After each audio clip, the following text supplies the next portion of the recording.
នេះគឺជាមូលហេតុមួយចំនួនដែលធ្វើឲ្យថ្មទូរស័ព្ទដៃ iPhone របស់បងប្អូននឹងស៊ីថ្មប្រើប្រាស់អត់សូវបានយូរអូខេអញ្ចឹងបើសិនជាអ្នកនរគ្នាជួបជាមួយនឹងបញ្ហាទូរស័ព្ទដៃរបស់យើងនឹងប្រើប្រាស់រាល់ថ្ងៃអត់សូវជាកាន់ថ្មទេថ្ងៃនេះគឺខ្ញុំមានចំណុចខ្លះៗយកមកចែករំលែកអ្នកនរគ្នាហើយហ្នឹងហើយបើសិនជាអ្នកនរគ្នាចង់នឹងថាមានចំណុចអ្វីខ្លះកុំភ្លេច share ជាមួយនឹងវីដេអូនេះទុកពីព្រោះថាចិត្តដល់ថ្ងៃមែនតើចិត្តដល់ថ្ងៃដើរលេងថតរូបខ្លាំងមែនតើហើយអញ្ចឹងបើកាលណាយើងចេញតែខាងក្រៅថ្មរបស់យើងនៅសុក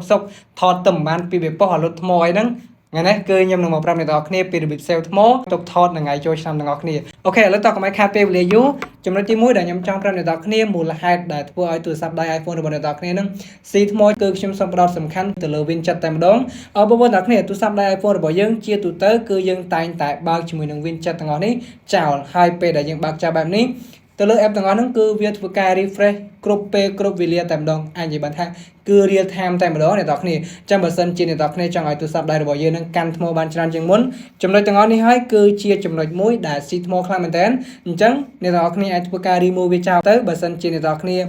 គិតថាអត់មានប្រយោជន៍ដល់អ្នកនរគ្នាអញ្ចឹងណាយើងចុច remove វាចោលមកយើងគ្រាន់តែធ្វើការចុចសង្កត់វាហើយយើងចុច remove វាអញ្ចឹងមកអ្នកនរគ្នាហើយទៅលើ Win 7វាមានច្រើនខ្លាំងមែនតើត្រង់ចំណុចកន្លែងនេះអ្នកនរគ្នាពេលដែលយើងអស់មកអញ្ចឹងណាអូខេហើយត្រង់ចំណុចកន្លែងនេះក៏ដូចគ្នាផងដែរថ្ងៃខែក៏ដូចជា Google Map ជាដើមបងប្អូនទាំងគ្នាអញ្ចឹងហើយ app ទាំងអស់នេះគឺវាដំណើរការអូតូម៉ាទិកតែម្ដងទោះបីជាយើងឈប់ប្រើទូរស័ព្ទក៏ដោយក៏ប៉ុន្តែគឺយើងបានធ្វើការបើកវា refresh ទុកចោលតែម្ដងអញ្ចឹងហើយទោះយើងទៅណាមកណាយើងទុកចោលមិនក៏វា refresh ដែរធ្វើឲ្យទូរស័ព្ទដៃរបស់យើងហ្នឹងគឺស៊ីថ្មច្រើនខ្លាំងមែនតើសម្រាប់កន្លែងនេះបើសិនជាអ្នកនរគ្នាចង់ remove យើងគ្រាន់សង្កត់អញ្ចឹងមកហើយយើងអាចចុច remove វាចោលអញ្ចឹងមកអ្នកនរគ្នាហើយបើយើងគិតថាមួយណាដែលមានប្រយោជន៍គឺអ្នកនរគ្នាទុកវាទៅដើម្បីជាប្រយោជន៍ដល់យើងអញ្ចឹងណាអូខេចូលដល់ចំណុចទី2គឺយើងចូលទៅ setting យើងចូលមក setting អញ្ចឹងមកបន្តមកទៀតគឺអ្នកនរគ្នាចុចទៅលើពាក្យថា general ដោយទូរស័ព្ទដៃ iPhone គឺវាមានមកជាមួយនឹងមុខងារមួយដែលគេហៅថា background app refresh ទៅលើមុខងារមួយហ្នឹងវាធ្វើការ refresh ជាមួយនឹងកម្មវិធីទាំងអស់ហ្នឹងទុកចោលតែម្ដងដូច្នេះហើយវាធ្វើឲ្យទូរស័ព្ទដៃរបស់យើងហ្នឹងគឺស៊ីថ្មច្រើនខ្លាំងមែនតើអញ្ចឹងបើសិនជាអ្នកនរគ្នាចូលមកដល់ចំណុចកន្លែងហ្នឹងហើយគឺយើងចូលមកកន្លែង general អ្នកនរគ្នាគឺយើងចូលមក general អញ្ចឹងហើយយើងចុចទៅលើពាក្យថា background app refresh ពេលដែលអ្នកនរគ្នាចូលមកដល់ចំណុចកន្លែងនេះហើយបើសិនជា app មួយណាឬមួយក៏កម្មវិធីមួយណាដែលអ្នកនរគ្នាមិនសូវជាប្រើវាទេអ្នកនរគ្នាអាចបិទវាបានយើងចុចបិទអញ្ចឹងមកដូចទៅលើកម្មវិធី CapCut ឬមួយក៏កម្មវិធី Facebook អីហ្នឹងបើសិនជាអ្នកនរគ្នាចង់ save ថ្មឲ្យកាន់បានយូរអញ្ចឹងណាទៅលើ app ទាំងអស់នេះគឺអ្នកនរគ្នាអាចបិទវាចោលបានហើយពេលដែលយើងបើកទៅគឺវាដំណើរការធម្មតាវិញទេអ្នកនរគ្នាក៏ប៉ុន្តែបើសិនជាយើងចង់ save ថ្មយើងអត់សូវជាចាំបាច់អត់ទាន់ប្រើវាគឺយើងអាចបិទវាចោលតែម្ដងអូខេហើយចំណុចមួយទៀតគឺចំណុចសំខាន់តែម្ដងហ្នឹងពេលដែលទូរស័ព្ទដៃរបស់អ្នកនរគ្នានៅសល់ 20% អ្នកនរគ្នាអាចមើលត្រង់ចំណុចខាងលើនេះចំណុចកន្លែងនេះគឺខ្ញុំអាសាធ្វើខ្លាំងមែនទែនហើយបានផលខ្លាំងមែនទែនតែម្ដងគឺអ្នកនរគ្នាចុចលើកន្លែងនេះមក background app refresh ធម្មតាអ្នកនរគ្នាចូលមកប្រកាសជាបានឃើញវាបើកវាដាក់ថា Wi-Fi ហើយនិង data បានន័យថាពេលដែលយើងបើក Wi-Fi ក៏វាដំណើរការយើងបើក 3G 4G ហ្នឹងក៏វាដំណើរការដែរអញ្ចឹងបើសិនជាអ្នកនរគ្នាអត់ចង់ឲ្យវាដំណើរការតែម្ដង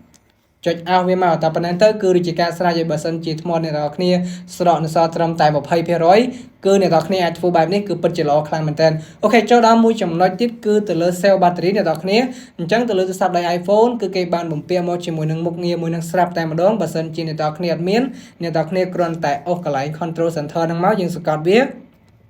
យើងចុច add control ហើយបន្តមកទៀតគឺយើងមើលទៅលើពាក្យថា low power mode នេះយើងចុចមកលើពាក្យហ្នឹងមកហើយបន្តមកទៀតគឺអ្នកនរគ្នានឹងទទួលបានជាមួយនឹងមុខងារមួយហ្នឹងហើយពេលដែលចិត្តអស់ថ្មគឺអ្នកនរគ្នាអាចបើកមុខងារមួយហ្នឹងបានឬមួយក៏អ្នកនរគ្នាអាចចូលទៅ setting តែម្ដងយើងចូលមក setting ចឹងមកហើយយើងចុចទៅលើពាក្យថា battery នឹងបានឃើញចំណុចមួយនេះហើយគឺគេដាក់ថា low power mode យើងបើកវាមកអានេះគឺជួយថែរក្សាថ្មអ្នកនរគ្នានឹងឲ្យកាន់បានយូរថែមទៀតអានេះគឺជាមួយចំណុចដែលខ្ញុំអាសាប្រើមែនតើបើនៅពេលដែលខ្ញុំចេញទៅខាងក្រៅហើយទូរស័ព្ទដៃរបស់ខ្ញុំអស់ថ្មអញ្ចឹងណាគឺខ្ញុំតែងតែធ្វើបែបហ្នឹងហើយចំណុចមួយទៀតគឺទៅលើ location ពេលដែលទូរស័ព្ទដៃរបស់អ្នកនរគ្នាសល់ត្រឹមតែ 20% អញ្ចឹងណាអ្នកនរគ្នាចូលមក setting អញ្ចឹងមកហើយបន្តមកទៀតគឺយើងអស់ចូលមកខាងក្រោមបន្តិចយើងមករកជាមួយនឹងពាក្យថា privacy and security យើងចុចមកលើពាក្យហ្នឹងមកបន្តមកទៀតគឺអ្នកនរគ្នាចុចទៅលើពាក្យថាlocation and survey អញ្ចឹងចំណុចកន្លែងនេះក៏ធ្វើឲ្យទូរស័ព្ទដៃរបស់អ្នកនរគ្នានឹងគឺស៊ីថ្មដូចគ្នាពេលដែលអ្នកនរគ្នាទៅណាមកណាហើយទៅលើកម្មវិធីទាំងអស់ហ្នឹងបើសិនជាអ្នកនរគ្នាបើក location គឺវានឹងចាប់ location តែម្ដងបើអ្នកនរគ្នាតែអាមេរិកទៅចិនទៅហុងកុងពេលហ្នឹងហើយទៅលើទូរស័ព្ទដៃរបស់អ្នកនរគ្នាគឺវាតែងតែ load refresh location ទៅគ្រប់ទីកន្លែងតែម្ដងអញ្ចឹងបើសិនជាអ្នកនរគ្នាចូលមកដល់ចំណុចកន្លែងនេះហើយ អ្នកទាំងគ្នាចុចកន្លែង system and service ហ្នឹងមកបើសិនជាអ្នកទាំងគ្នាចង់បិទជាមួយនឹងកម្មវិធីណាមួយឬមួយក៏ app ណាមួយដែលអ្នកទាំងគ្នាអត់ចង់បើក location ហ្នឹងណាគឺអ្នកទាំងគ្នាចុចទៅលើពាក្យ will using the app មកបើសិនជាជួបនៅខាងក្រោមនេះបានន័យថាយើងប្រើប្រាស់ជួបពេលដែលយើងបិទកម្មវិធីហើយក៏វានៅតែដំណើរការដែរក៏ប៉ុន្តែបើយើងដាក់ចំណុចកន្លែងនេះពេលដែលយើងប្រើប្រាស់កម្មវិធីគឺវាដំណើរការពេលដែលយើងចុចបិទគឺវាឡើងដំណើរការអូខេចូលដល់មួយចំណុចទៀតចុងក្រោយដែលខ្ញុំគិតថាសំខាន់ដូចគ្នាយើងថយមកក្រោយមកយើងមើលទៅលើពាក្យថា notification អ្នកនរគ្នាកន្លែងនេះគឺជាចំណុចមួយដែលសំខាន់ជាងគេខ្លាំងមែនតើតែម្ដងដោយសារតែមានបងប្អូនយើងខ្លះគាត់និយាយថាគាត់សាកថ្មចោលបានពេញ 100% ហើយក៏ប៉ុន្តែនៅព្រលឹមឡើងទូរស័ព្ទដៃរបស់គាត់នៅសល់ត្រឹមតែ 90% មូលហេតុដោយសារតែគាត់បើក 4G ចោលឬមួយក៏ Wi-Fi ចោលហើយ notification ហ្នឹងវា load alert ចុះឡើងអញ្ចឹងទៅអេក្រង់របស់យើងនឹងមិនភ្លឺបន្ទាប់ពីភ្លឺទៅគឺវាមិនស៊ីថ្មអ្នកនរគ្នាអញ្ចឹងបើសិនជាអ្នកនរគ្នាចង់ save ថ្មទុកទៅដើរលេងថតរូបចូលឆ្នាំអីអញ្ចឹងណាគឺអ្នកនរគ្នាអាចចូលមកចំណុចកន្លែងនេះហើយយើងបិទទៅឧទាហរណ៍ថា Facebook យើងអត់ចង់ទទួល notification ទេអ្នកនរគ្នាចុចបិទទៅហើយទៅលើកម្មវិធីផ្សេងទៀតអូខេដូចជា CapCut ឬមួយក៏កម្មវិធីផ្សេងទៀតនិយាយទៅចូលមកដល់ចំណុចកន្លែងនេះគឺអ្នកនរគ្នាអាច select បិទបានតាមចិត្តដែលអ្នកនរគ្នាចង់បិទអូខេអញ្ចឹងថ្ងៃនេះទៅលើការចែករំលែករបស់ខ្ញុំគឺមានតែប៉ុណ្្នឹងទេបើសិនជាអ្នកនរគ្នាគិតថាវីដេអូនេះមានប្រយោជន៍កុំភ្លេចចុច like និង share ហើយសម្រាប់ YouTube កុំភ្លេចចុច subscribe ឲ្យខ្ញុំម្នាក់មួយផងអរគុណច្រើនយើងនឹងជួបគ្នាជាមួយនៅវីដេអូក្រោយបាយបាយ